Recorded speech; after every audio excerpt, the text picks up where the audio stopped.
What's up, guys? Chris from One More Cast. So today I'm launching out at Algebine. Me and a couple buddies are gonna go hit the Mayaka Cutoff. That is where it's a little cut through that goes from the Mayaka River to the Charlotte Harbor, and it cuts right through. And it's pretty narrow. It gets pretty shallow, but it's a really great place to fish. I've never taken my kayak in there. I've taken my boat there a few times back when I had it, and I've always done great there. I mean, it does produce fish. So I'm gonna meet a couple buddies out there to at the Mayaka Cutoff, and we're gonna go out there try to get some snook, some reds, and we might even see some tarpon today. I'll see you guys soon. Look at this sun coming up over the horizon. This is beautiful. That's the stuff that people take for granted right there. Sometimes it's nice to just stop and, but I can see it actually coming up right now. You can see it rising. This is stuff people take it for granted. People should just stop sometimes and just take that in. That's amazing. All right, guys, so I'm almost there. The cutoff's literally around this corner and up in there. I had to go across this big opening that's typical up in there. So I came from all the way over there by those apartments. It took me about 30 minutes just to get to this point. So I'm gonna start heading down that way. My buddy Adam's already there. I think my buddy Davey should be launching anytime now. But I'm gonna get going down this flat right here. Like I said, my biggest redfish was caught off of this wall right here. So I'm gonna get going and see if we can't get anything. I'll see you guys soon.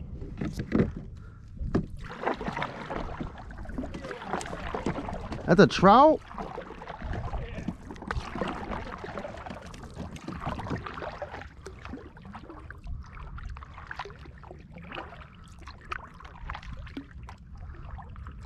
That's a good one. That looks like a good one.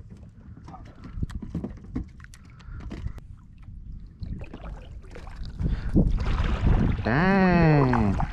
I'll get a picture.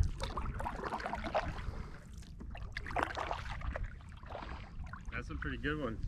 That's a nice one. What is it? A trout. Nice. Yeah, there we go. Yeah. That's a nice trout, dude. That's pretty good. I'll take it. I wonder if that's what was blowing up. I don't know. That's weird for them to do that like that. I thought it was a snooker or a redfish, but that's weird. Oh, it's not a bad trout.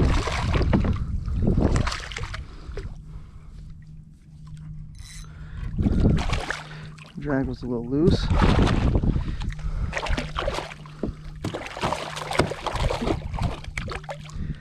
Nice trout on that beer run right there. That beer run never fails me. Always make sure I catch at least one fish. Alright. Get this hook out of his mouth. Okay. I seen him chasing bait. There he goes.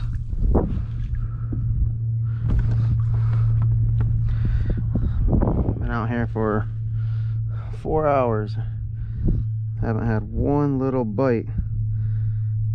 I misjudged the tide. So the tide, I was looking at the wrong day, so that was kind of a mistake on my behalf.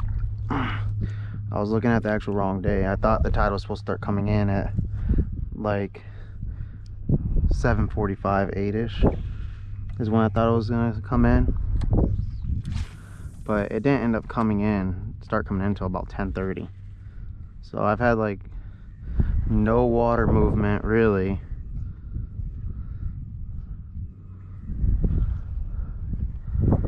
The tide was way bottomed out. I mean, it was really low. And I was actually on my way back to the kayak launch because I didn't even make it as far into the cutoff as I wanted to go. I figured I'd come out and fish these outer walls and head back. But hey, I got a trout. That beer run, I mean, it never fails me. I always do good on it. So I've got one fish. I'm gonna keep on heading back to the kayak launch because it is already like 11 something. I'm trying to be back there by like 12:30, 1 o'clock. And I know I've got to cross that big channel still, so I'm gonna keep heading back. And if I see something, I mean, I wasn't even out here fishing, I just seen some bait scare off and I threw over at it and I ended up catching a trout. So I'm hooked into another one. This one seems a lot bigger.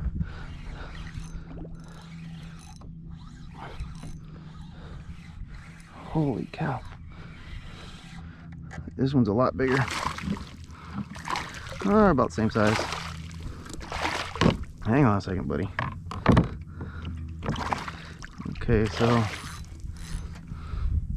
that beer run once again helping me out.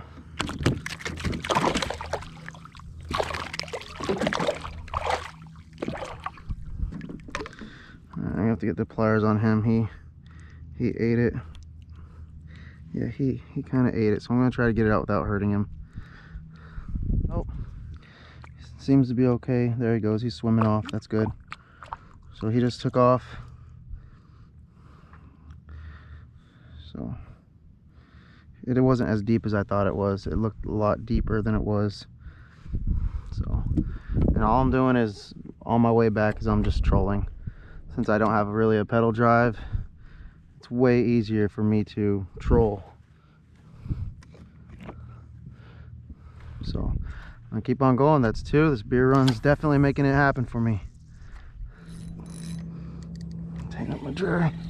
I knew as soon as I came off that flat, I was gonna hook into something.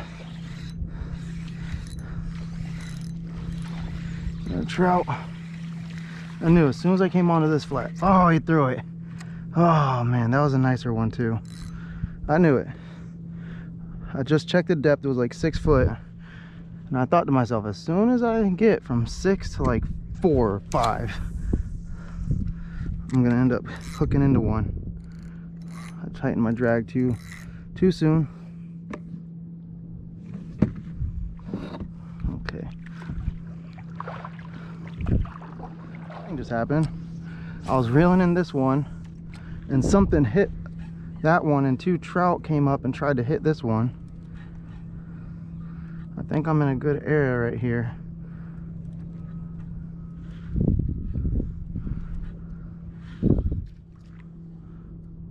I might end up hooking into another one back there. So this was pretty much my backup plan. Just in case that didn't work, I was gonna come back a little earlier and hit these creek mouths. As soon as I came onto this flat though, I hooked into a trout. He got off, and I just hooked into another one and it got off, and I had 2 following my bait at the same time as this one was hooking, at the same time that one was this one right here was hooking up. So oh, there it is. Yep, there it is. Oh, he threw it. Oh, so I'm definitely in the right spot. I gotta tighten my drag up a little bit maybe. So my backup plan for today was to come back a little early and fish these creek mouths.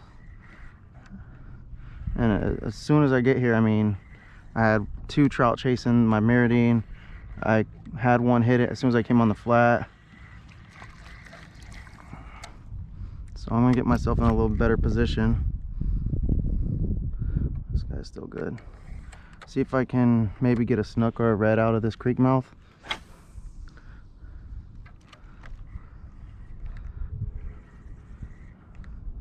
It definitely means that I'm in the right area. I'm finding fish a lot more. But I'm actually gonna go set up to where this creek mouth is and see if I can hook into one, maybe a snook or a red. So I'm gonna get set up. Oh, it drops off here really nicely.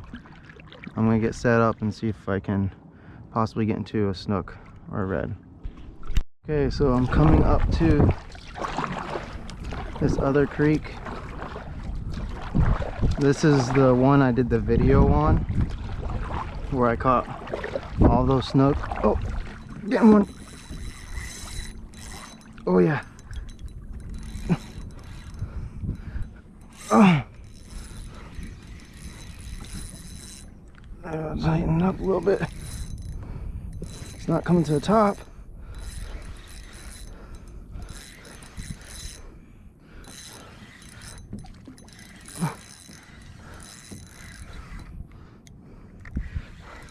Oh, that's a nice trout. Oh, there's 2 trout on it. There's 2 trout. That's a nice trout. Oh, there's another one on it. That's a nice one. Oh, no! Dang it! Dang it! He got off. That was a nice trout. I think I had too much drag on him. Oh, man. Well, dang. He was almost at the net.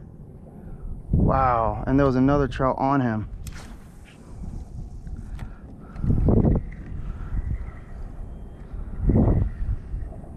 There's another trout with him. Man, look, my net was out and everything.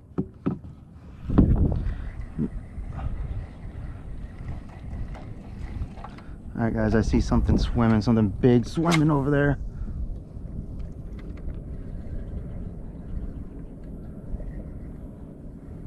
He sees it. He sees it.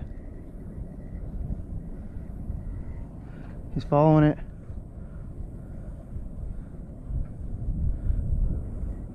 Come on, eat it.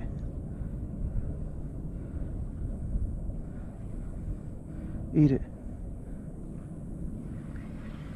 Oh, that's a tarpon. That's a tarpon.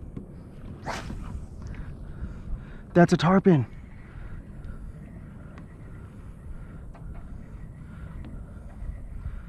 Oh, he was following it. What's up, guys? So that's the end of the video. I'm actually working my way back into the canal now, and it was not that great of a day. I mean, it started out really slow. I was hoping to get out here, and I was hoping that the tide would start moving in faster than it did. I thought it was going to start moving in around 8-ish. It didn't start moving in until about 9:30, 10-ish. So around 10:30, I made the call, like, I'm going to end up leaving. So I told the other guys, I'm like, you know, I mean, Davey did catch a really nice trout back there. I know Adam caught a trout on top water before I even got out there. So that was, you know, as the sun was rising. And Davey also said he ended up catching another snook right after I left. But the water wasn't moving through the cutoff the way I wanted it to be. That's not what I wanted to fish. So it was getting really hot. There was no breeze. So my backup plan was to come out earlier if I wasn't having any action. I didn't want to get too far in there and just keep chasing a rabbit hole. That was just not going to happen. I didn't want to get too far away, so I had a backup plan to leave out early and fish the outside walls. So around 10:30, the tide had already been coming in, so I came out to the outside walls. As soon as I came out of the cutoff, I hooked into a trout, and I hooked into another trout, and then I kept on going a ways, and once I crossed the main channel and got to this other flat, I ended up hooking into another nice trout, and it got off. Then there was 2 trout that were even fighting over my lure. One was hooked up and another one was sitting there trying to swipe at it. I hope you guys could see that in the footage. And then I ended up seeing that tarpon. Right after those 2 trout were chasing my lure, I ended up seeing a tarpon swimming. I threw at it and he completely turned around and started chasing my bait. And I think what turned him off was, for a second, I paused to scratch my nose, and as soon as the lure fell down to the ground, he turned away. Like as soon as the lure stopped moving, he turned away. So I ended up missing that one. And then I tried a couple creek mouths. I had a few bumps, nothing big. So like I said, it wasn't a great day. It wasn't a complete bust. No, this beer run right here, this is my favorite paddle tail. It always gets it done for me. You guys know that. I've always stocked up on them. And I got the jerk shad up here now. I'm coming in second now. I'm going to try to pitch up on these mangroves on the way up. But that's the end of the video. I hope you guys like it. It was a slow video, but you know, it happens. Every time you come out here, you end up learning something new. Like I said, misjudged the tides. As soon as the tide started moving and I got out to the outer walls where the water was going to hit first, the water went on the incoming tide, it's going to hit all those outer points and all those outer walls first. That's where the fish are going to be. That's where the bait fish are going to hit first. So that's what I ended up doing, and it ended up paying off. I ended up catching some fish and not getting skunked out. But so this is the end of the video. I hope you guys enjoy it. And remember, there's always time for one more cast. I'll see you later.